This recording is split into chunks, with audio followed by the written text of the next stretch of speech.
നമസ്കാരം. മാസപ്പടി കേസ് വീണയിൽ മാത്രം ഒതുങ്ങുന്ന വിഷയമല്ല എന്ന് ഷോൺ ജോർജ്. വീണയും ചോദ്യം ചെയ്ത് അവസാനിപ്പിക്കാനുള്ള പരാതിയല്ല കൊടുത്തത് എന്നും പിണറായി വിജയനിലേക്ക് അന്വേഷണം നീളേണ്ടതായിട്ടുണ്ട് എന്നും നിലവിൽ 10% എത്തിയിട്ടുണ്ട് എന്നും ഇ.ഡി. കുറ്റപത്രം സമർപ്പിക്കുമ്പോൾ അതിൽ പിണറായി വിജയൻ പ്രതിയായി വരുമെന്നും ഇതെല്ലാം നടന്നത് പിണറായി വിജയനുള്ള കൈക്കൂലിയാണ്, പിണറായി വിജയന് അപ്പുറത്തേക്കും അന്വേഷണം കടക്കാൻ സാധ്യതയുണ്ട് എന്നും ഷോൺ ജോർജ് മാധ്യമങ്ങളോട് പറഞ്ഞു.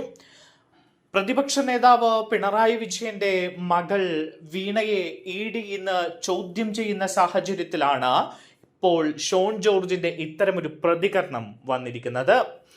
പരാതി കൊടുക്കുമ്പോൾ താൻ BJP-കാരനല്ല, ഏതെങ്കിലും ഒരു ഘട്ടത്തിൽ തന്റെ പരാതിയിൽ BJP ഇടപെട്ടിട്ടുമില്ല എന്നാണ് അദ്ദേഹം പറയുന്നത്.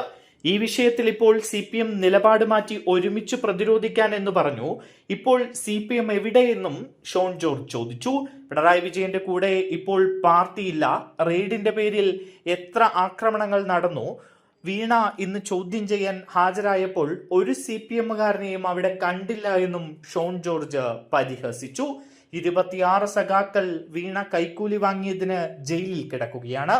പിണറായി വിജയനും ഗോവിന്ദൻ മാഷും ആഹ്വാനം ചെയ്താലും സഖാക്കൾ ഒന്നും അന്വേഷണത്തെ തടസ്സപ്പെടുത്താൻ ഉണ്ടാവില്ല എന്നും കൊട്ടേഷൻ ടീമിനെ കിട്ടിയാൽ അവർ മാത്രം ഉണ്ടാകുമെന്നും അദ്ദേഹം പരിഹസിച്ചു.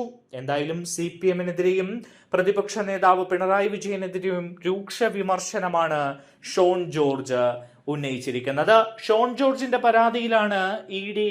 മാസപ്പടി കേസിൽ കേസെടുത്തിരിക്കുന്നത്. നിർണായകമായ ചില തെളിവുകൾ വീണയ്ക്കെതിരെയും പിണറായി വിജയനെതിരെയും തന്റെ കയ്യിൽ ഉണ്ട് എന്നാണ് ഷോൺ ജോർജ് പറയുന്നത്. എന്തായാലും മാസപ്പടി കേസ് എവിടെ ചെന്നെത്തുമെന്ന ചോദ്യമാണ് ഇപ്പോൾ ഉയരുന്നത്.